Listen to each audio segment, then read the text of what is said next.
Oi, pessoal, tudo bem? Boa noite. Vamos iniciar a live hoje sobre A Hora da Estrela, da Clarice Lispector. Essa aqui é a minha edição. Espero que vocês possam acompanhar toda a live que a gente preparou com muito carinho. Estou aqui aguardando o Fernando entrar para a gente poder começar. Estão me ouvindo bem? Conseguem me ouvir? Oi, Cássia, boa noite. Tá me ouvindo?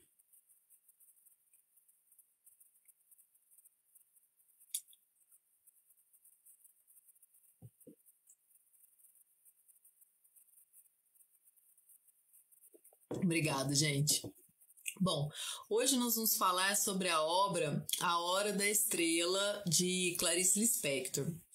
É uma obra muito importante da nossa literatura nacional e ela é cheia de desdobramentos e vários pontos que são fundamentais para a gente poder discutir e levar, né, em consideração. Estou aqui aguardando o Fernando entrar. Já ele chega, porque a gente vai discutir junto essa obra, como nós fizemos nas anteriores.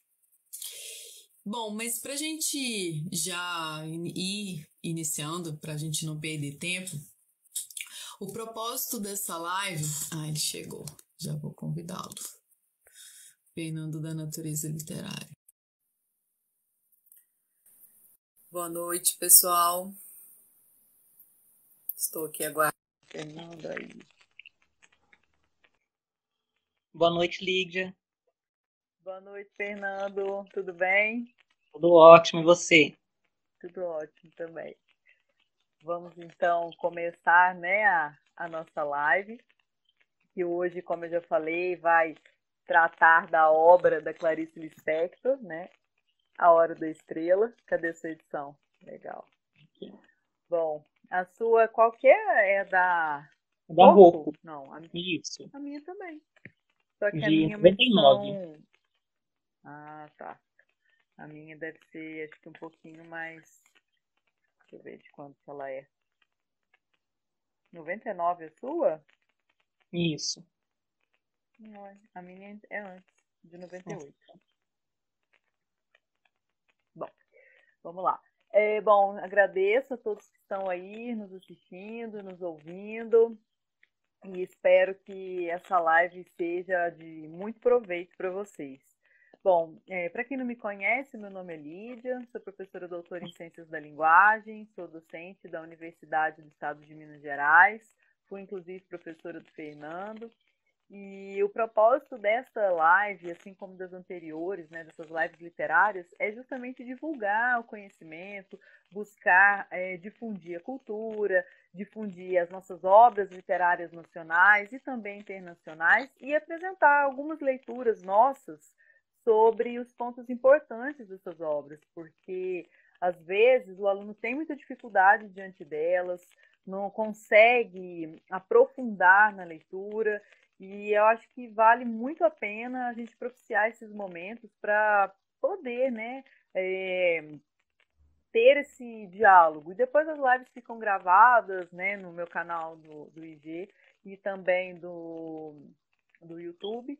Enfim, além disso, pessoal, essa live ela busca complementar e até mesmo ampliar as discussões que eu e a professora Cássia trouxemos lá no nosso curso de literatura e redação. São 2 cadernos que nós montamos para o Enem, e esses cadernos, um é de linguagens e o outro é o caderno de redação.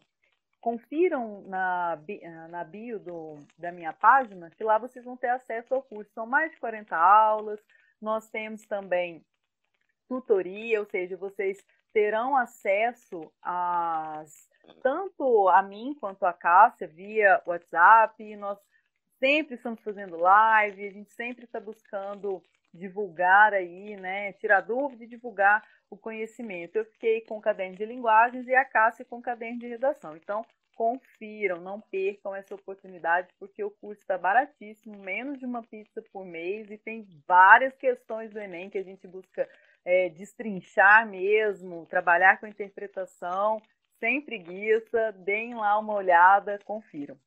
Bom, convidei Fernando, que foi meu aluno na graduação no curso de pedagogia, para essas lives, essa maratona de lives, né, Fernando? E eu gostaria que você se apresentasse também, falasse um pouquinho de você, da sua página, Natureza Literária. Boa noite, Lígia. Boa noite a todas e todos que estão nos assistindo. Primeiramente, Lígia, agradeço-te novamente por ter me convidado para participar dessa live literária, que objetiva enriquecer com os conhecimentos dos estudantes que irão realizar o Enem, e também vários leitores que apreciam a literatura, tanto estrangeira como a brasileira, como você mesmo disse. Em especial hoje, aqueles fãs da Clarice Lispector, né? A nossa tão estimada escritora brasileira. Vamos então para a minha apresentação. O meu nome é Fernando, tenho 23 anos, curso Pedagogia, nos conhecemos na UENG Campanha, e moro na cidade de São Gonçalo do Sapucaí, sul de Minas Gerais. Hoje eu tenho uma novidade para contar para todos. Já está disponível o meu blog, o blog Natureza Literária, by Fernando Cândido, chique. Nele os leitores vão acompanhar resenhas, trechos, frases de livros, dicas de leitura, de língua portuguesa. É um conteúdo assim que vai variar bastante. Acho que a gente já pode começar, Parabéns, então. Fernando. Obrigado. Parabéns, viu, Fernando? Tenho certeza que seu blog vai ser um sucesso. Arrasou. Digam Inclusive, lá, nossas pessoal. lives ficarão salvas também no blog. As outras 3 que nós já apresentamos já estão disponíveis. Ótimo, legal. Bom, pessoal, então hoje nós vamos falar dessa obra, A Hora da Estrela, da Clarice Lispector, que foi publicada em 1977, que foi o ano, inclusive, que a Clarice faleceu. Né? E outro ponto que é muito importante, dia 10, ou seja, daqui 2 dias, nós comemoramos 100 anos de Clarice Lispector. Ela nasceu em 1920, dia 10 de dezembro, e agora, no dia 10 de 2020, a gente vai comemorar o centenário. E acredito que quando nós organizamos as datas das lives e das obras, a gente não tinha levado isso em consideração, né, Fernando? A nossa ficha só foi cair sobre esse ponto agora, umas 2 semanas atrás. Então, eu acho que o universo ajuda, né, a conspirar. Bom, pessoal, para a gente começar a falar da obra, é importante levar em consideração um ponto muito, muito chave, que é a terceira geração modernista. Muitas pessoas têm receio de ler Clarice Lispector, se sentem inseguros, ou até mesmo dizem que não compreendem, ou tem uma certa dificuldade. Então, a gente tem um grupo de leitor que ama Clarice e um grupo que tem, assim, um certo, né, distanciamento.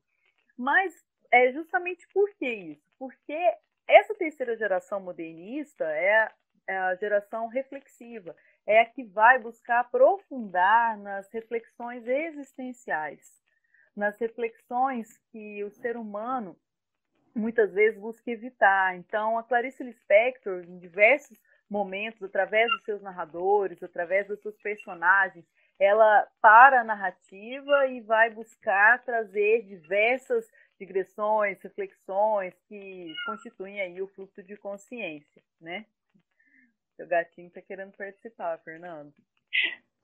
Bom, essa terceira geração modernista, que é a geração de 45, diferente das 2 anteriores, ela busca, então, aprofundar em temáticas que são universais. O que são temas universais?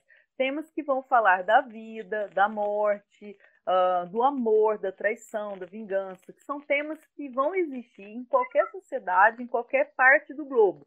Diferente, por exemplo, de um tema regionalista, como a seca, por exemplo, ou um problema social específico de um dado lugar, como a fome.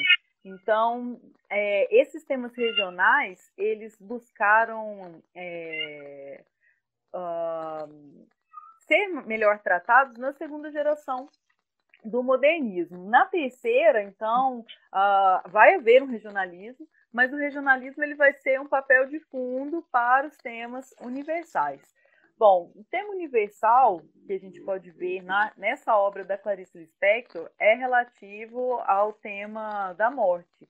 O próprio título, A Hora da Estrela, de acordo com o narrador, significaria a hora da morte, a hora do último suspiro, do último momento em que a última luz se apaga, né? Mas que naquele lampejo, né, ainda de luz em que a morte se aproxima, seria a última cena, o grande finale. Então, a Hora da Estrela seria o último momento, só a última hora, tá? No caso, a última hora da nossa protagonista, que é a Macabeia. Bom, sobre a questão, outra questão que é muito importante, além do fluxo de consciência, que é marcado justamente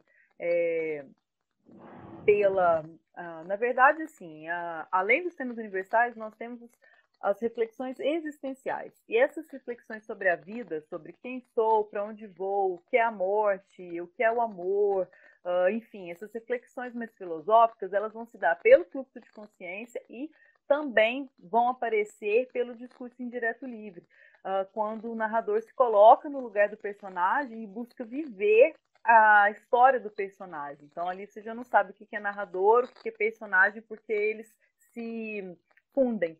Inclusive, o próprio narrador dessa obra da Clarice, né, o Rodrigo S.M., quem vai narrar essa história, ele vai dizer isso, que ele vive enquanto a Macabeia vive e que, além disso, ele sente que a Macabeia está nas costas dele, que ele a carrega.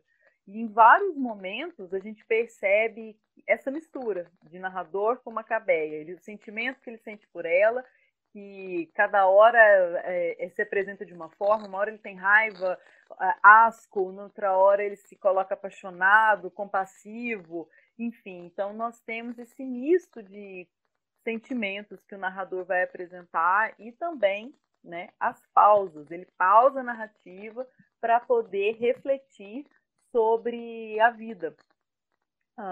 Então, isso também é marca do fluxo de consciência. Inclusive, no começo da obra, em que ele vai inserir a narrativa, ele não insere. Ele só vai inserir a narrativa mais de 10 páginas depois, porque ele fica relutante, não é, Fernando? Ele fica refletindo sobre ele contar ou não contar aquela história. Então, para vocês terem uma ideia do que é esse fluxo de consciência, eu trago aqui para vocês, está na primeira página, se alguém tiver aí, né, a sua edição, eu vou ler um trechinho para vocês perceberem esse teor de reflexão filosófica e existencial. Então, inicia assim, o Rodrigo S.M., que é o narrador, começa dizendo: tudo no mundo começou com um sim. Uma molécula disse sim a outra molécula e nasceu a vida. Mas antes da pré-história, havia a pré-história da pré-história. E havia o nunca e havia o sim. Sempre houve.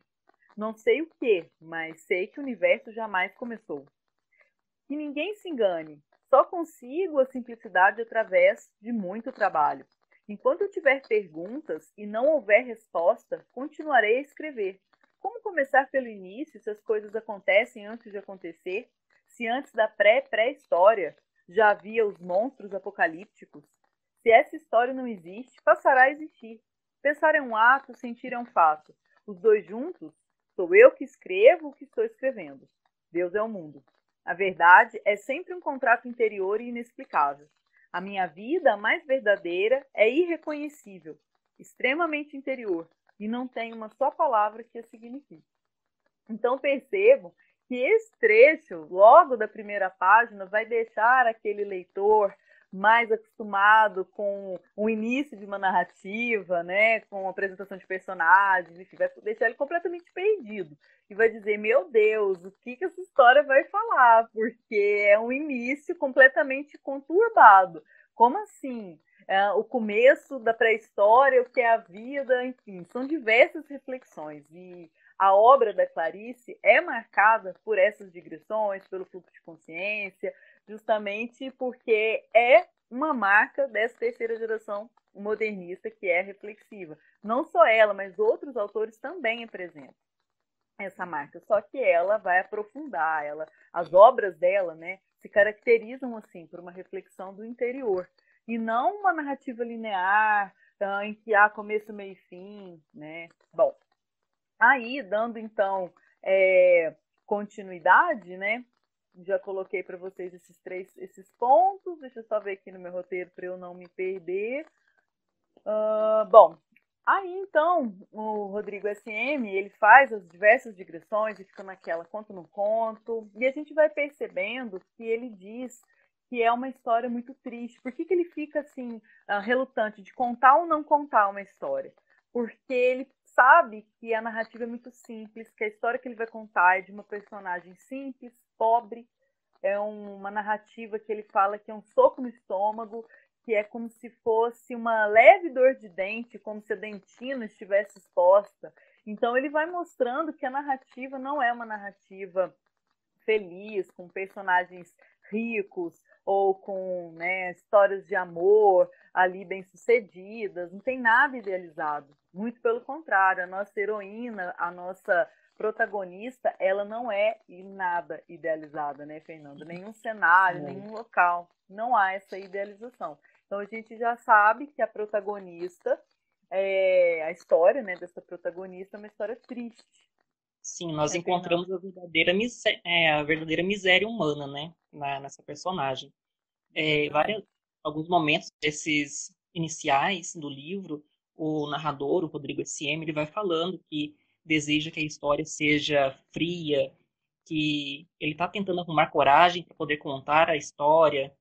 Até tem um momento que ele diz assim: mas não vou enfeitar a palavra, pois se eu tocar no pão da moça, esse pão se tornará em ouro. Assim, então, o Rodrigo SM vai intercalando, né, os momentos que demonstram que será uma história triste e volta a falar que si mesmo. Sempre ele fica falando de si, fazendo aquela análise assim, psicológica mesmo dele, mas sempre fazendo a gente lembrar da Macabeia. Isso. E, inclusive, né, ele vai ficar essas mais de 10 páginas se questionando se conta ou não conta, até que ele então decide contar. Mas ele deixa claro que um dos personagens, que são pouquíssimos personagens da história, e até mesmo, gente, a história é muito curtinha, olha, ela é fininha, tem menos de 100 páginas, né? Tem acho que 84 páginas, não, 86 na 87. minha. 7, né? Isso. São 87 páginas. A obra se configura como uma novela, que é uma narrativa, assim como a gente já falou na live anterior sobre a metamorfose do Franz Kafka, é uma narrativa pequena. Então, se configura, né, como novela. São pouquíssimos personagens e o narrador ele faz questão de falar, olha, são poucos personagens, mas eu sou um dos principais. E aí ele vai falar mais uma vez que ele e a Macabeia estão sempre muito juntos, muito grudados. E então ele vai iniciar a narrativa. E ele fala que essa história surge quando ele está andando na rua e ele capta no ar o olhar de uma nordestina, um olhar perdido de uma nordestina que estava ali andando pela rua. E nessa captação desse olhar, né, dessa pessoa que estava ali passando, ele conseguiu enxergar e ver de forma aprofundada, digamos assim, fragmentos da alma humana daquela pessoa por quem que passa por ele, né? Bom, e aí então essa personagem ela é uma nordestina, alagoana, macabeia, de 19 anos, e ela então é órfã de mãe e pai, né? Ela perde os pais quando ela era muito pequena e ela é criada pela tia. E essa tia era uma tia muito má, né, Fernando? Porque Isso ela mesmo. maltratava a Macabeia, porque ela já era uma pessoa difícil, uma pessoa embrutecida, então não era uma pessoa carinhosa, não, pelo contrário.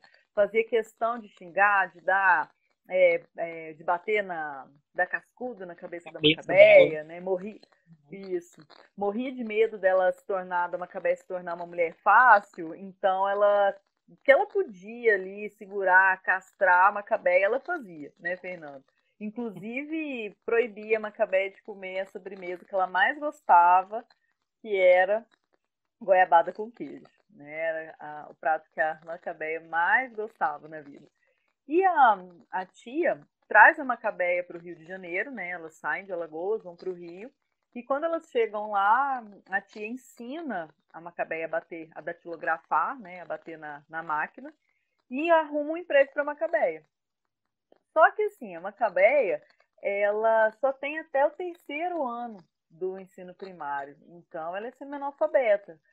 O fato dela saber utilizar a máquina de escrever não significa que ela sabia de fato escrever de forma fluente.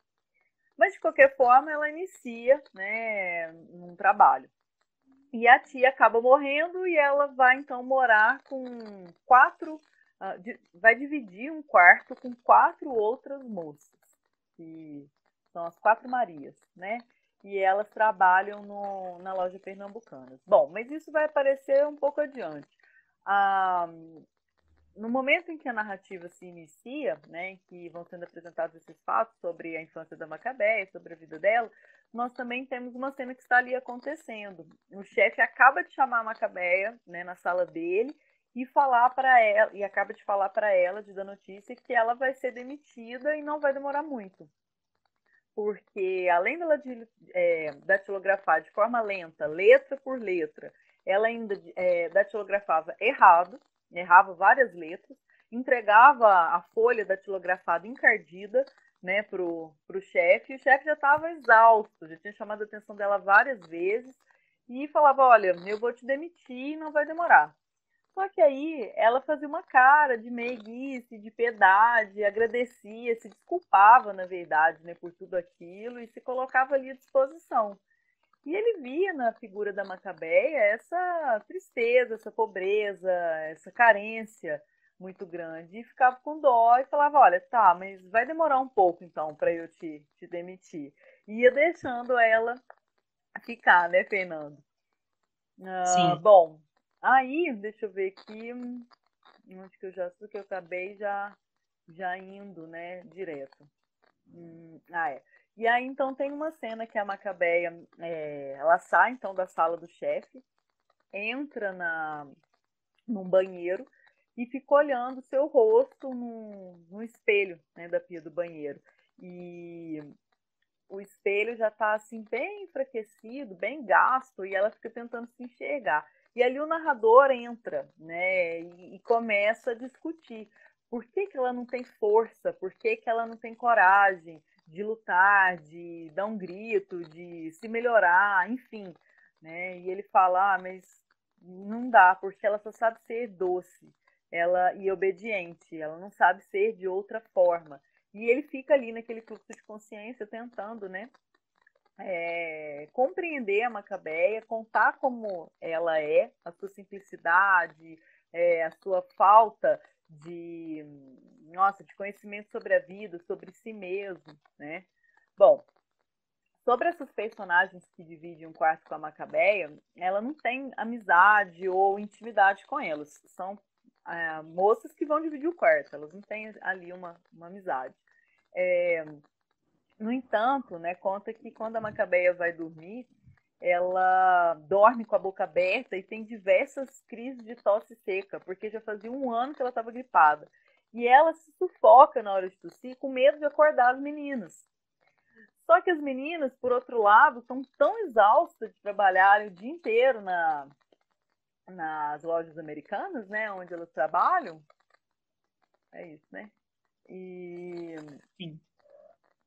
que acaba que a tosse da Macabeia embala o sono delas, né? A gente fica imaginando uma cena horrorosa. E fala também que a Macabeia,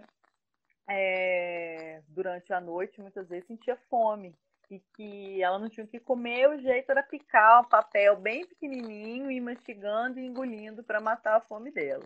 Então, imaginem aí uma situação, né, terrível, de em que a pessoa não tem família, ela não tem uma casa, né? De fato, ela tem um quarto, então ela é privada de diversas do elementar, né? Das questões elementares, ela é privada.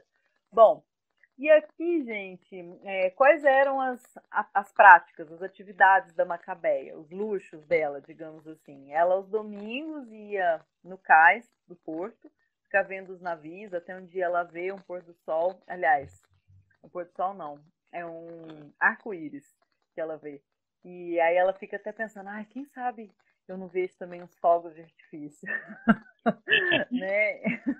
E é muito simples, né? Aí ela olha os marinheiros, olha as pessoas que trabalham no cais, né? Isso é uma das distrações. E quando ela recebe, ela também se dá o luxo de ir no cinema. Ela vai nas sessões que são mais baratas e ela também pinta as unhas de escarlate. Então são as ali, né, os gostos, né, que a Macabeia tem. Outra coisa também é que ela adorava Coca-Cola e vivia à base de cachorro-quente e pão com mortadela. Então essa era a refeição da Macabeia. Né? Ela não se alimentava com uma comida, né, que pudesse de fato nutri-la. Fala que, inclusive, o narrador vai falar que ela era muito magra, que ela era amarelada, né? Era uma personagem desnutrida não só das questões, né, existenciais, culturais, sociais, mas do básico mesmo para garantir a sua existência, né? E aí, às vezes, né, quando ela deitava para dormir, ela acordava no outro dia e ficava assim, quem eu sou mesmo, né? Ela ficava um pouco perdida ali até ela se retomar e dizer, bom, eu sou datilógrafa, sou virgem e gosto de Coca-Cola. E aí ela lembrava com orgulho, porque ela tinha muito orgulho de ser datilógrafa, de ser moça direita, né, Fernando? É isso aí. Bom, e tem um momento também interessante, porque quando ela vai para o trabalho, ela pega o ônibus, né, a condução para o trabalho, e assim, são momentos, até ela chegar no destino dela, são momentos em que ela vai ficar refletindo, mas refletindo o nada. Ela não tem, de fato, uma reflexão. Por que ela não tem uma reflexão? Ao longo da obra a gente vai entender por quê. Porque ela domina poucas palavras, o universo cultural dela é muito restrito. Então, se nós temos um vocabulário muito fechado, muito pequeno, restrito, logo a nossa mente, que é fundada pelo pensamento, e o pensamento pela língua e pela linguagem, logo as nossas reflexões elas vão ser muito parcas, elas serão insuficientes. E isso vai dificultar a nossa própria reflexão sobre a vida, sobre o mundo, sobre si. Porque se a gente não tem palavras, ou se nosso vocabulário é limitado, como que a gente vai conseguir adentrar numa reflexão mais profunda? E aí, lá na página 38, né, do meu livro, tem o narrador, então, conta sobre esse momento dela, né, na condução. Quando ia ao trabalho, parecia uma doida mansa, porque ao correr do ônibus, devaneava em altos e deslumbrantes sonhos. Esses sonhos, de tanta interioridade, eram vazios, porque lhes faltava o núcleo essencial de uma prévia existência de êxtase, digamos. A maior parte do tempo tinha sem o saber o vazio que enche a alma do santo. Ela era santa? Ao que parece. Não sabia que meditava, pois não sabia o que queria dizer a palavra. Mas parece-me que sua vida era uma longa meditação sobre o nada. Só porque precisava dos outros para crer em si mesmo, senão não perderia nos sucessivos e redondos vácuos que havia nela. Meditava enquanto batia a máquina, e por isso errava mais ainda. Então, em vários momentos da obra, o narrador toma a palavra, né, ele vai buscar fazer uma reflexão sobre a Macabeia. E este ponto em que ela está no ônibus, falando que ela vai ficar meditando, mas por quê? Porque essa meditação era justamente a ausência de reflexão.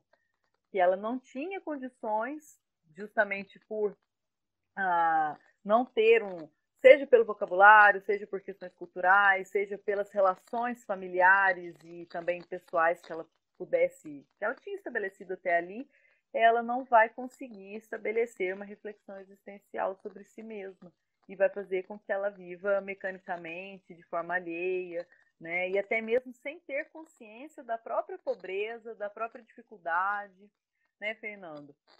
Sim. Tem uma parte também, agora. Lídia, que ela nunca ganhou um presente, né? Aí o narrador diz: aliás, não precisava de muita coisa, mas um dia viu algo que por um leve instante cobiçou. Um livro que seu Raimundo, dado à literatura, deixara sobre a mesa. O título era Humilhados e Ofendidos. Ficou pensativa. Talvez tivesse pela primeira vez se definido numa classe social. Pensou, pensou e pensou. Chegou à conclusão que, na verdade, ninguém jamais a ofendera. Tudo que acontecia era porque as coisas são assim mesmo e não havia luta possível. Para que lutar? Nossa, esse trecho ele é muito contundente também, porque ela vai enxergar como ofensa apenas algo que é direto a ela, e não a própria estrutura social que é contra ela. Até o narrador fala que ela chega no Rio e que a cidade é toda contra ela. E isso pode não ser, pode não funcionar como uma ofensa direta, mas é uma agressão. Ela vive agressões ao longo de toda a sua vida, né? Principalmente quando ela vai chegar no Rio de Janeiro e vai encontrar uma sociedade contra ela, né, Fernando? Sim. Ah, Certa vez, Lídia, a Macabeia mentiu para o chefe dela que não poderia trabalhar no próximo dia, porque ia retirar um dente e isso poderia ser arriscado. Sendo que, na verdade, ela queria tirar um dia de folga. Ela queria um descanso, e mais que merecido, né? De tanto trabalhar também. Então, no outro dia, quando as. E assim foi feito. Então, no outro dia, quando as quatro Marias saíram para trabalhar, ela se sentiu livre e feliz. Assim segue o trecho que aconteceu com ela na página 41. Tinha um quarto só para ela. Mal acreditava que usufruía o espaço. E nenhuma palavra era ouvida. Então dançou no ato de absoluta coragem, pois a tia não entenderia. Dançava e rodopiava porque ao estar sozinha se tornava livre. Usufruía de tudo, da arduamente conseguida solidão, do rádio de pilha tocando o mais alto possível, da vastidão do quarto sem as Marias. Arrumou, como pedido de favor, um pouco de café solúvel com a nona dos quartos. E ainda como favor, pediu-lhe água fervendo. Tomou tudo se lambendo diante do espelho para nada perder de si mesma. Encontrar-se consigo própria era um bem que ela então não conhecia. Acho que nunca foi tão contente na vida, pensou. Não devia nada a ninguém e ninguém lhe devia nada. Até deu-se ao luxo de ter tédio. Um tédio até muito distinto. exatamente. E ela vai ficar deslumbrada com aquele quarto só para ela, né? Fala que o quarto é enorme, sem a presença dos meninos, né? E como esse momento foi importante, que ela pôde se deparar consigo mesma, pôde inclusive se ver, né? Como pessoa, como, né? Enfim. E além disso, também no quarto ela colocou o rádio relógio na maior altura.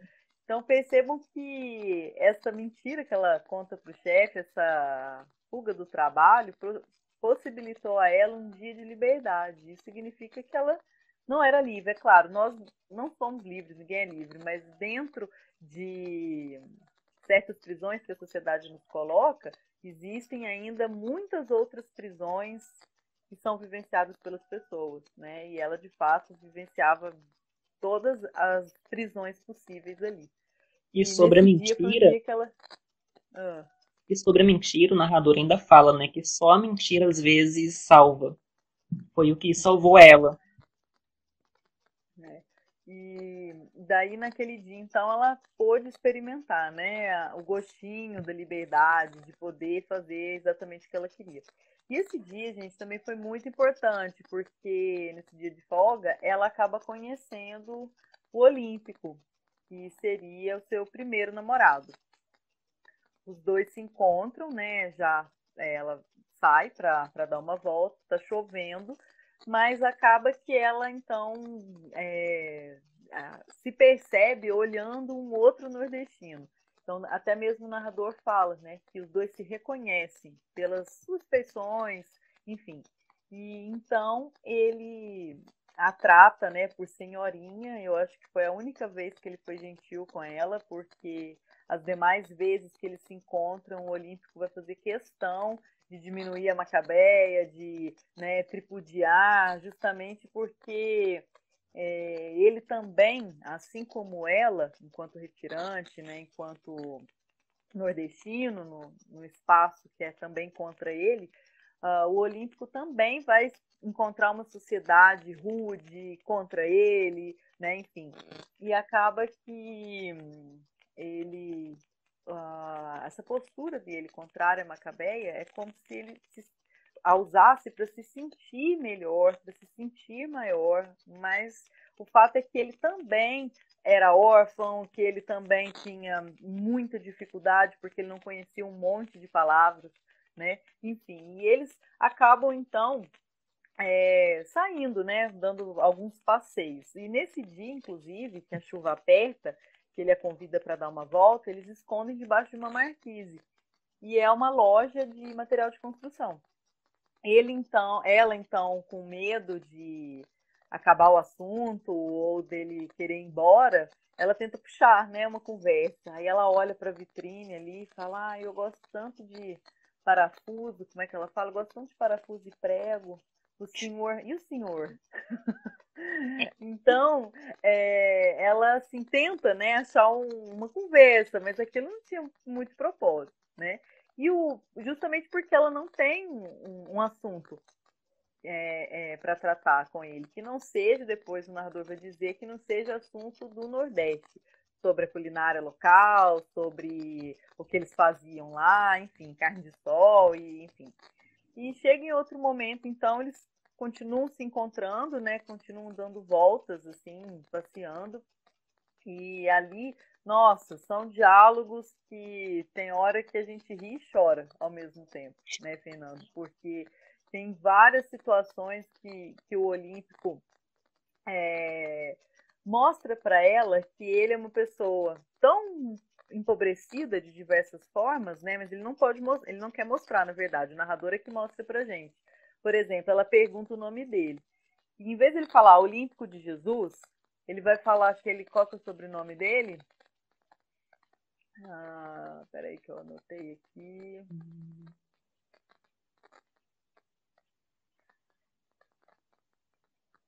Moreira Chaves. Então ele vai falar que é Olímpico de Jesus Moreira Chaves. Ele não tem esse sobrenome Moreira Chaves, é só Olímpico de Jesus. Inclusive de Jesus seria um sobrenome daqueles que não têm família, daqueles que são órfãos, né? Então ele gosta, né, de aparentar, de mentir que tem. E ele, contrariamente a Macabeia, ele quer se dar bem. Ele fala: olha, eu vou ser deputado, eu quero crescer na vida, eu quero ter dinheiro, eu quero ser famoso, o Nordeste vai ouvir falar o meu nome, né? Até fala que lá, quando ele ainda estava, né, no Nordeste, ele juntou meses e meses de salário, arrancou um dente perfeito para colocar um dente de ouro, porque aquele dente de ouro iria impressionar, né, as pessoas. E entre outras questões do Olímpico também, que eram muito problemáticas, né? Ele roubou um relógio de um colega de trabalho, ele era operário, mas não falava que ele era operário, falava que era metalúrgico, né? Embora houvesse uma grande diferença, né, entre ser operário e metalúrgico. Entre outros pontos, né, que inclusive ele guardava um segredo que ele já tinha inclusive matado uma pessoa lá no Nordeste. E o fato dele já ter matado, dele roubar, dele ser essa pessoa, né, que quer virar deputado, enfim, ele se colocava, ele se sentia como uma pessoa honrada, como uma pessoa de valor, né? E em vários momentos, né, que ele sai com a Macabeia, a gente pode perceber, ele sempre dá um jeito de zombar da figura dela, né? Tem um dia, inclusive, que eles vão no açougue, ele olha pro açougue, né? Ele entra e olha o açougueiro, e o açougueiro cortando carne, ele sente um prazer danado naquilo, porque o desejo dele tinha uma afeição pelo açougueiro, né?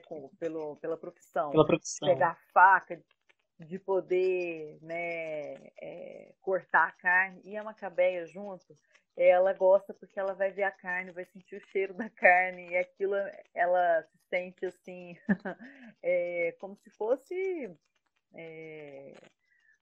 como é uma pessoa que nunca tinha oportunidade de comer carne, estar ali no açougue era algo, né, incrível de se admirar, né, Fernando? O Sim. Fernando vai comentar alguns encontros dos dois.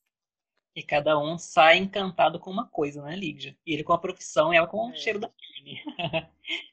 É, tem também um certo dia que o Olímpico e a Macabeia vão ao zoológico passear, né? Para mostrar que ele era forte, aquela vontade de impressionar que ele tinha, de se exibir. Ele levanta a Macabeia e ele derruba no chão. com o rosto na lama.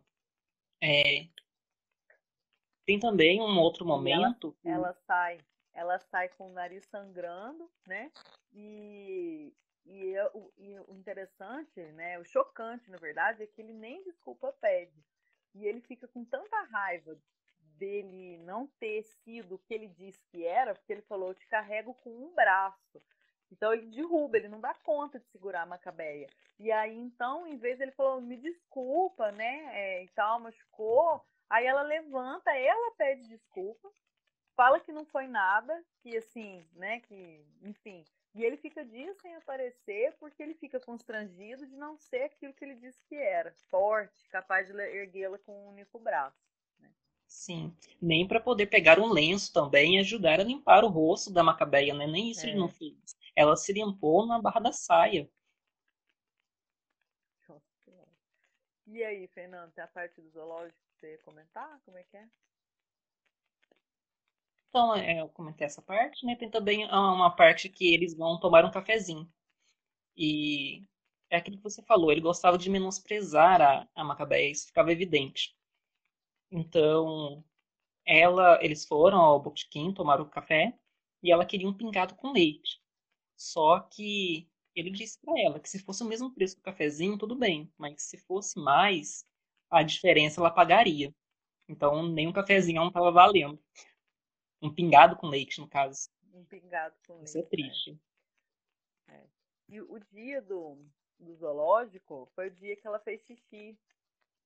Lembra? Que ela É olha o rinoceronte. Rinoceronte. rinoceronte. Ela olha o rinoceronte e fica assim, êxtase, né, com aquele animal. Primeiro ela olha a girafa, fica ali encantada, né? Depois ela vai olhar e faz xixi, né? E o Olímpico vê que ela tá molhada, mas ela fala: sentei na poça, no banco que estava No banco molhado, né? molhado. Ela disfarça, e ele não percebe. Porque, assim, todas as vezes que eles saem também chove. E chega um dia que ele fala: nossa, mas você só faz chover em Macabeia. Aí ela fala: desculpa, né? Como ela sempre. Os diálogos entre eles eram marcados por falta de paciência e hostilidade, né, por parte dele. Porque ela não Exatamente. sabia se expressar, como você falou mesmo. Ela tinha pouco vocabulário, não dominava muitas culturas, e isso impedia ela de viver socialmente, de interagir socialmente. E tem até um trecho que é um diálogo entre eles. Ele fala assim: por que esse espanto? Você não é gente? Gente fala de gente. Aí ela: desculpe, mas não acho que sou muito gente. Aí ele responde: mas todo mundo é gente, meu Deus. Aí ela: é que não me habituei. Porque justamente ela não se coloca ela não tem uma reflexão existencial. Então, até mesmo para você se sentir gente, você precisa ter um mínimo, né, de reflexão sobre quem eu sou, o que eu gosto, enfim. E ela justamente não vai ter, né? Bom, tem uma pergunta aí da casa, Fernanda, anota, deixa ela marcadinha para o final que já a gente tira. A gente responde.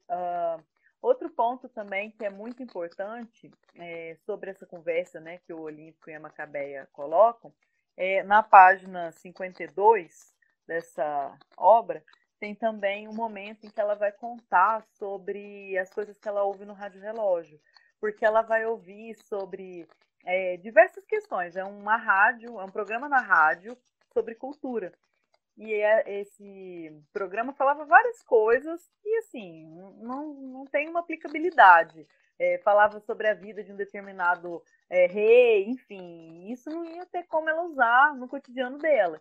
Mas ainda assim ela ficava admirada. E conversando com o Olímpico, ela ficava perguntando: bom, já que ele é tão sabido, ele vai sabendo responder. Ele perguntava ao Olímpico: o que é cultura? Aí ele falava assim: eu sei, mas eu não quero falar. E isso ele ia falando várias vezes. Dando essa resposta, ela perguntava: o que é eletrônico? Aí ele falava assim: então, eu sei, mas eu não quero falar. Aí teve uma hora que ela pergunta: o que é per capita? Aí, essa é fácil, essa é assunto de médico. Então vai mostrar que ele não tem também, né, uma cultura letrada, ele não tem um desenvolvimento intelectual, enfim, né? E ele sempre, o tempo todo, né, pensando em como ser uma pessoa, ascender socialmente, como ser uma pessoa melhor e com mais posses. E nesse interim que ele está com a Macabeia, né, nesses passeios, ele acaba um dia conhecendo a Glória, que é colega de trabalho da Macabeia. A gente não comentou dela, mas ela trabalha junto com a Macabeia no escritório onde a Macabeia é datilógrafa. A Glória, ela tem um cargo acima, ela também não tem um universo cultural ampliado, mas ela vem de uma classe social melhor, embora ela more na periferia, né, Fernando? Na casa da Glória tem fartura de comida, tem telefone, ela é carioca, ela não é nordestina, então isso daí tem já são diferenças, né, que são postas que são importantes da gente levar em consideração e que o narrador faz questão de marcar. Fala, olha, a Glória, né, não é igual a Macabeia. Ela não pode não ser, né, um exemplo de cidadã carioca, mas ela, né, goza de um certo privilégio porque ela não é nordestina, tá? Então isso é uma questão importante. O Olímpico, quando vê a Glória, ele já pensa, nossa, né, já conhece, ele já olha e já vê como uma possibilidade de ascensão social. Primeiro porque ela é carioca. Então, para ele, namorar, se casar com uma carioca seria uma ascensão. Já a Macabé era nordestina. Então, ele não queria o mesmo que ele tinha. Ele queria, para ele, algo além. E outra porque o pai da Glória era açougueiro. Então, ele enxergava, né, nessa união com a Glória, né, a possibilidade de uma ascensão social e de ter um emprego que o fascinava, né? Então, isso era também um ponto muito importante. E acaba que a Glória fica com o Olímpico, mesmo sabendo que ele era o namorado da Macabeia. E ela, então, ele rompe com a Macabeia e fala, olha, Macabeia, você é um cabelo no sopa. Né? Ele não só termina com a Macabeia para ficar com a colega dela de trabalho, como ele a diminui mais ainda, né? Em vários momentos ele vai falar que ela é magrela, que ela é uma pessoa impossível, nossa, enfim. E então a Glória, né, sabendo que ele era namorado da Macabeia, enfim, ela assim fica com pena, pero no mútuo, né? Porque ela não se importa em ficar com o Olímpico. Mas ela bate ali uma coisinha na consciência dela e ela tenta compensar a Macabeia de alguma forma. Então ela convida a Macabeia para ir na casa dela tomar um lanche. Porque sabia que a Macabeia, né, não tinha condições para comer de forma, né, mais farta. E a Macabeia chega, vai, aceita, porque a Macabeia era um doce, como o narrador fala, né? Ela mesma se desculpava, mesmo quando ela não tinha culpa nenhuma. E ela vai para a casa da Glória e toma um lanche. E lá ela come tanto que ela acaba passando mal, né, Fernando? Tem até uns trechos interessantes entre os diálogos entre o Olímpico, a Glória e a Macabeia, não sei se você vai comentar, mas é algo que chama muita atenção, porque a frieza da Glória, né, o mau jeito do Olímpico, enfim. E a Macabeia, então, passa mal depois desse lanche que ela tem na casa da Glória, né? E acaba que. Aí ela fala que ela não vomita, né? Porque embora ela estivesse ali passando mal do fígado, porque tomou um achocolatado muito pesado, enfim. Mas que ela não vomita para não desperdiçar a comida que ela comeu, né? E aí ela passa mal e fala, bom, vou ter que ir no médico. E então ela se dá o luxo, né? O narrador coloca isso, de ir ao médico e vai. E chega no médico. E, gente, a consulta que ela tem é assim, deixa a gente desolada, porque o médico é uma pessoa péssimo, é uma pessoa extremamente fria também. Ele a trata com ironia, vê a Macabeia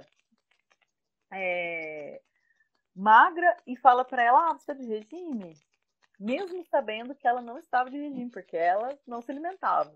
Né? Então ele é irônico, zomba dela, e tem um trecho também no livro, né, que vai mostrar como que esse médico era salafrário, porque além dele ter o conhecimento desatualizado, ele não se importava, porque na cabeça dele, para atender gente pobre, bastava o parco conhecimento que ele tinha. E ele fala para Macabeia que ela tinha que comer pelo menos uma macarronada, né, um espaguete bem italiano. E ela fala, ai, mas o que é isso? É bom isso? Ele é bom. Aí ele bate na barriga que tá né, grande e fala, olha, eu mesmo como muito, sabe? Como se aquilo fosse fácil para ela, né? Então, nesse trecho, é um trecho na página 60 de denúncia social, além, né, de todas as questões que o livro aborda, né? É um trecho que vai dizer, desculpa, na página 60 não, 67 e 68. Diz o seguinte: esse médico não tinha objetivo nenhum. A medicina era apenas para ganhar dinheiro e nunca por amor à profissão nem a doentes. Era desatento e achava a pobreza uma coisa feia. Trabalhava para os pobres, detestando lidar com eles. Eles eram, para ele, o rebotalho de uma sociedade muito alta, à qual ele também não pertencia. Sabia que estava desatualizado na medicina e nas novidades clínicas, mas para pobre servia. O seu sonho era ter dinheiro para fazer exatamente o que queria. Nada. Então, e a gente, depois discutindo, né, Fernando, sobre a obra, a gente chegou à conclusão que, assim, essa realidade não é uma realidade apenas lá da década de 70, né, do momento histórico da Clarice Lispector, mas algo que, assim, ainda existe, ainda é frequente. A gente tem nessa classe, claro, médicos incríveis, mas a gente tem também pessoas que não têm o menor carinho, respeito pelas pessoas de origem pobre. A gente vai no médico numa consulta grátis, é de um jeito. Vai no mesmo médico pagando a consulta, é de outro jeito. Né? Quem nunca passou por isso? Né? Bom,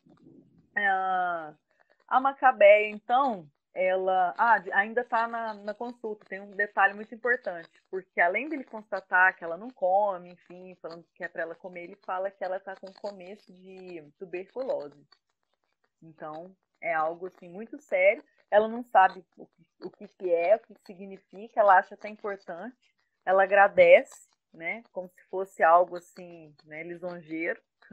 Enfim, e depois quando ela volta para o trabalho, ela não conta para a Glória o que deu na consulta médica, né? E a Glória está ali ainda pensando, nossa, como que eu posso fazer para dar uma ajudinha, né, para Macabeia? E fala para ela assim, ô Macabeia, você não pensa, né, sobre o futuro? Aí a Macabeia, né, olha para ela como quem diz, né, que futuro? Como assim, né? E até tem alguns trechos que a Glória debocha da Macabeia. Vai falar para ela que a Macabeia fala que queria, que sonho que ela tinha era se parecer com ser uma atriz de cinema como a Marilyn Monroe. Aí a Glória fala, nossa, mas justo com ela, você não se manca, não? Né? Que ela o tempo inteiro também tira a Macabeia. E tem uma cena que é engraçada, porque a Glória fala pra Macabeia assim, Macabeia, ser feio dói? A feiura dói? Aí a Macabeia, deve doer um pouquinho. E engraçado que eu queria saber, ser feio dói? Ela pergunta o mesmo pra Glória, porque a Glória não era bonita. Né? O narrador mesmo vai dizer que a Glória era feia. Enfim, e a Glória fica com raiva, né? Mas, tirando isso, ela fala, não, tem que ajudar a Macabeia de alguma forma. E fala pra ela, não, olha, vou te indicar uma cartomante. Vai lá que ela vai te falar sobre o seu futuro. Quem sabe ela tem alguma coisa para te revelar, né, e tal. E aí ela inclusive empresta dinheiro para Macabeia chegar até pagar, né, a cartomante. A Macabeia toma um táxi e vai até a dona Carlota, que seria, né, a cartomante que vai receber a Macabeia. E ao chegar na casa, a Macabeia repara nos mais simples detalhes, né? Na grama do chão, e ela sobe a escada da casa da dona Carlota, ela olha os plásticos, né? As coisas, os enfeites de plástico, acha aquilo uma maravilha, né? Uma coisa de outro mundo. E aí, então, né, a dona Carlota, ela atende a Macabeia, mas antes de atender, de fazer a previsão, né, a consulta ali com o baralho, ela conta a sua história de vida para Macabeia. E vai contar que ela foi prostituta, depois ela foi cafetina, né, gerenciava, né, outras prostitutas, e aí depois ela se tornou cartomante. E assim, ela dá uma alugada na cabeça da Macabeia, né, Fernanda? A verdade é essa, porque ela não para de falar e toda vez que ela conta, tem sempre alguma coisa que ela insere e fala, e é isso, você, tô te ocupando falando isso? A Macabeia, não, pode continuar, né, como Uhum. quem diz, não, né, não vou te desagradar em nada. E aí a Macabeia, então, né, tá ali ouvindo, e ela toda hora tentando pôr alguma coisa também para tirar um dinheiro da Macabeia, né? E aí ela acaba, então, tirando o baralho, abrindo o baralho para Macabeia e faz uma previsão sensacional, né, Fernando? Fala que ela vai ganhar dinheiro, muito dinheiro, que a Macabeia vai mudar de vida porque vai vir muito dinheiro para ela e que ela vai conhecer um gringo e que esse gringo vai se apaixonar por ela e vai a encher de presente, de casaco de pele, de joias, né? Aí a Macabeia ainda fala assim, nossa, mas casaco de pele nesse calor do Rio de Janeiro. Aí a cartomante fala, não, é só para te enfeitar. Mas esse gringo, ele tem ou os olhos verdes, ou azuis, ou castanhos, ou pretos. Aí a Macabeia fica super feliz nas tantas possibilidades, né, desse gringo aparecer, né? E o Fernando, acho que tem aí um trecho, né, na página 77, que ele vai comentar sobre esse momento. Sim, ela até se enrola toda, né? A cartomante ela se enrola toda quando ela vai fazer essa previsão do futuro da Macabeia. Eu tenho esse diálogo aqui, o trechinho da cartomante. Ela fala assim: pois vai conhecer. Ele é alourado, tem olhos azuis, ou verdes, ou castanhos, ou pretos. E se não fosse porque você gosta que seu ex-namorado, esse gringo ia namorar você. Não, não, não. Agora estou vendo outra coisa. É explosão. E apesar de não ver muito claro, estou também ouvindo a voz de meu guia. Esse estrangeiro parece se chamar Hans, e ele é quem vai se casar com você. Ele tem muito dinheiro e todos os gringos são ricos. Se não me engano, e nunca me engano, você vai se vestir com veludo e cetim e até casaco de pele vai ganhar. Penso. Gente, então vocês imaginam a efusão, a felicidade da Macabeia diante daquelas notícias assim impossíveis, maravilhosas, né? Então o que acontece? Ela sai muito agradecida do consultório ali da cartomante e começa a ir embora, né, a pé, e a cabeça dela tá cheia de pensamentos, né? Nossa, olha quantas possibilidades, tudo isso pode acontecer, minha vida vai mudar. Então ela tá ali num misto de emoções, sensações, que ela teve até uma batedeira, né? O Nandro fala que o coração dela até acelerou. E aí ela tá distraída, ela vai atravessar e ela é atropelada por um carro Mercedes. E esse atropelamento joga ela no chão, né? Ela cai e em vez de tentar levantar ou ficar, nossa, o que aconteceu? Meu Deus, preciso sair daqui, preciso levantar, que é o que a gente espera quando uma pessoa sofre, né, um acidente, ela vai ficar ali, meu, o que está acontecendo e tal, aí ela assim, nossa, minha vida já começou a mudar.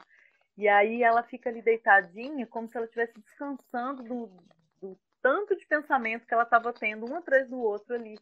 E ela fica pensando, deitada, né, sobre as mudanças, sobre a vida, e fica refletindo sobre o futuro, sobre tudo que ela ouviu da cartomante. E a gente lendo, a gente fala assim, meu Deus, ninguém vai ali chegar para socorrer, porque o narrador começa a falar, falar, falar, e ela tá lá caída. E aí a gente vê, né, ele conta que algumas pessoas saem dos becos e se aproximam e ficam parados olhando. Ninguém socorre, ninguém levanta ela, mas ficam parados olhando, porque veem que ela está respirando e que ela pisca, né, os olhos. E é interessante também porque é o primeiro momento em que ela é notada. primeiro momento que as pessoas param para ver a Macabeia. É como se ali, naquele momento, ela passasse a existir, porque ela viu no olhar do outro que ela existia. Né? Isso também é algo muito importante, porque a gente só existe na relação com o outro. Então, para eu existir, alguém tem que falar que eu existo. Né? Não é algo assim, eu vou existir por mim mesma e pronto, acabou. Né? A gente precisa dessa relação com o outro. E se o outro nega a existência, né, no caso da Macabeia, ela passa a não existir, a ser, né, um personagem, uma pessoa, no caso, né, retratada na obra, de maneira inexistente, mesmo que ela exista, né, é um paradoxo. E então a Macabeia fica um tempo ali caída, né, nesse momento ali de reflexão, e ela sente uma vontade de vomitar, né, uma estrela de 1000 pontas, né, eu acho que é isso que é posto no Sim, final. 1000 pontas.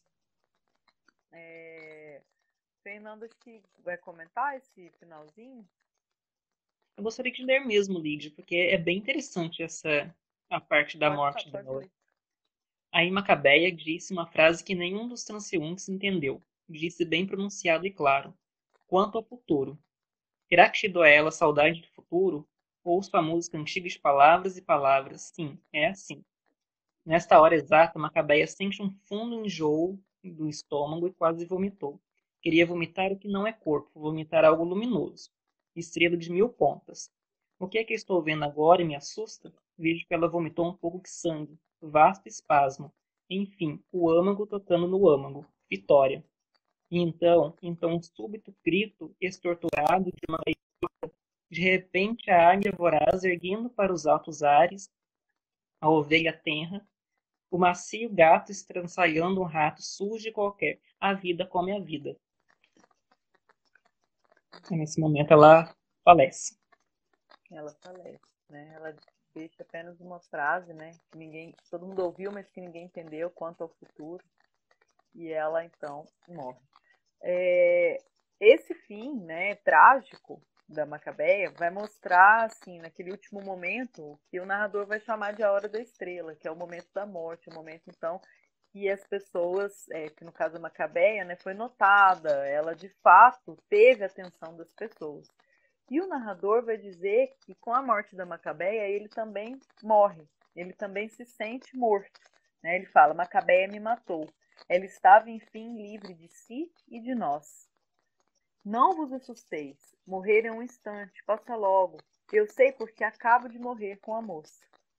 Então, o narrador, né, que sofre junto com ela, que a ama, mas ao mesmo tempo tem ali um sentimento de raiva, de asco, ele se sente morto diante da perda da Macabeia.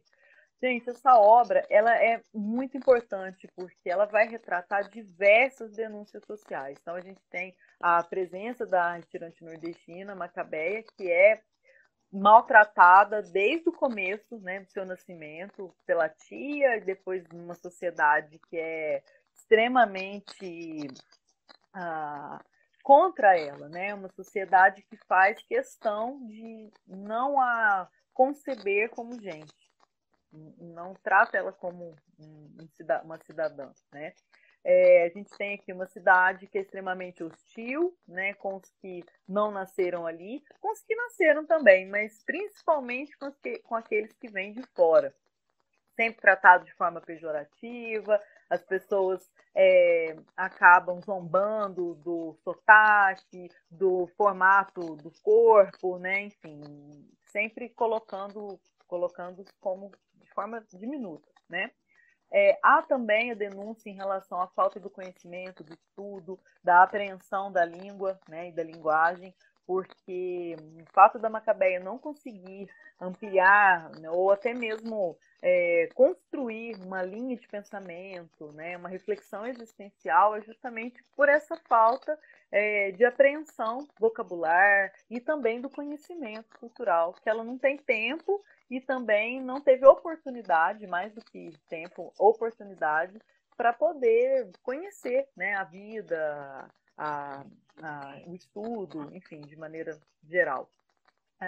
Outro ponto também é a indiferença, né? A gente tem a Glória, que é indiferente a ela, nós temos também o Olímpico, nós temos a própria sociedade, as pessoas pelas quais ela passa na rua, né? E são pessoas que ela sorri, mas que as pessoas perpassam, né? O olhar transpassa, como se ela não existisse. E isso é muito comum e existe, né? Quantas pessoas não cumprimentam uma pessoa que está fazendo uma faxina, ou, né, enfim, não tem um olhar sobre o outro que tem uma profissão que se julga menos, né, do que a outras.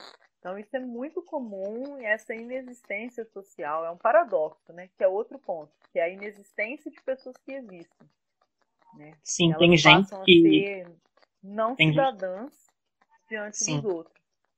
A questão também da solidão, né, é muito importante. E o principal ponto que eu acho que é muito importante a gente colocar é sobre, que a obra inteira aborda, né, de maneira geral, é a questão relativa do ser e estar no mundo. Quem eu sou, o que eu gosto, para onde eu vou, o que eu quero, qual é a minha personalidade, enfim. E, né, em relação a isso, também a falta, a ausência dessa reflexão existencial. Que a Macabeia, infelizmente, ela não possui essa reflexão existencial, justamente porque ela é tida como inexistente. Então, são pontos assim muito importantes que essa obra vai abordar, né, Fernando? Valeu, Jennifer. Até mais. Tinha uma pergunta, Temos. é, É ô, da Fernando. professora Cássia. Ela diz assim: para nossos alunos que não leram o livro, qual seria a temática central e os temas de redação que poderão ser aproveitados? Bom, esse final, né, que eu fui elencando, são todos pertinentes, né? Eu sei que geralmente temas de redação eles costumam ser pontuais sobre as relações, né, profissionais ou até mesmo as relações. Eu acho que eu nunca vi um tema de redação que buscasse, do Enem pelo menos, que buscasse tratar sobre reflexão existencial, sobre a porque até mesmo por ser uma temática profunda e que um adolescente talvez, não estou dizendo que é uma regra ou nada disso, talvez não ainda esteja preparado ou no momento para essa reflexão. Mas a reflexão existe, né, para que ele se coloque, né, ele está no momento de formação, que é próprio da idade. Mas essa obra ela vai falar da questão da sociedade que maltrata os seus próprios cidadãos, né? Ou seja, Macabeia era brasileira, mas ela era menos cidadã, né? Bem menos, porque ela era retirante, porque ela não era carioca. A mesma coisa o Olímpico. Para ele ascender socialmente, ele teria que se casar com uma carioca, né? Para ele começar a adentrar na sociedade de alguma maneira, mesmo que de forma periférica, porque a Glória morava na periferia. Então tem a exclusão social, né? Essa obra cai como uma luva para poder explicar a questão relativa que a Macabeia passa no consultório médico, também é uma denúncia, né, de exclusão social, de exclusão não só social, mas também por classe econômica, né? Ela também é excluída por ser pobre, não só por ser retirante, mas também, ou nordestina, mas por ser pobre. Nós temos essa questão bairrista, né, que vai tratar, né, de maneira excludente as pessoas que são nortistas, por exemplo, ou nordestinos que estão no Sudeste. E isso é bem posto na obra. A questão também da reflexão existencial, mas também da construção da pessoa pela linguagem, pela cultura. Né? Então, são pontos que são muito importantes. Claro, caberiam outros temas que a gente poderia dizer sobre a indiferença social, aí poderia entrar classe, poderia entrar preconceito regionalista, entre outras questões. Familiar, porque ela também não tinha família, ela era maltratada, né? Relações familiares também, porque a tia foi determinante nessa não formação da Macabeia. Né? As questões familiares ali foram muito difíceis, porque ela é órfã, né? De pai e mãe, E a tia, em vez de dar uma educação mínima, não, agredia, maltratava. E isso determinou, em grande parte, a construção da Macabeia, que era jovem, de 19 anos, né? Sim, a Macabeia, quando era criança, ela foi privada de brincar com as outras crianças para poder limpar a casa para a tia. Exatamente. A tia não deixava ela fazer nada, tratava ela assim ali, né? Em rédeas curtas. Era uma mulher castradora, uma mulher muito brava, né? Enfim, então eu acho que isso Sim. também é algo muito importante para E ser a colocado. infância é uma fase determinante na vida do ser humano para ela se formar como pessoa, para ela se formar como cidadão. E nisso ela falhou, infelizmente por causa da tia. A tia foi de fato determinante. Ela também não teve tempo de construir, né, depois uma identidade, porque ela morre. Se ela de repente continuasse, talvez a sorte dela poderia ser outra. Por mais que ela ainda passasse por outras, né, e tivesse dificuldades. E tem outro ponto que a gente não comentou, que é importante. Ela só percebe que a vida dela é dura, cruel, é difícil quando a cartomante fala: nossa, olha, estou vendo aqui que você tem um passado muito sofrido, que você viveu isso, que você viveu aquilo. E aí é que a ficha dela cai e fala: nossa, mas eu sou tão feliz. Eu sou essa pessoa, passei por tudo isso. Então aí é que ela percebe que ela teve uma vida até então miserável, né? Porque na cabeça dela aquilo não fazia muito sentido.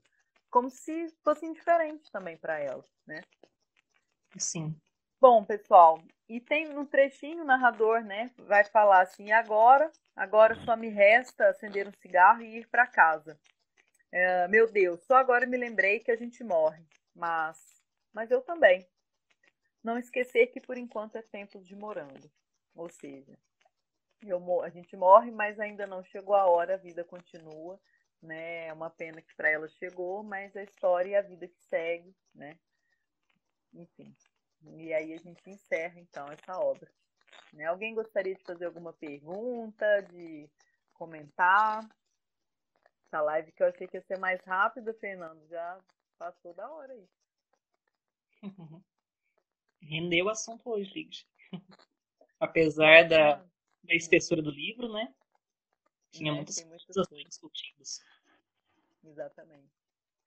Bom, Fernando, te agradeço imensamente por ter aceito o convite de participar dessa live.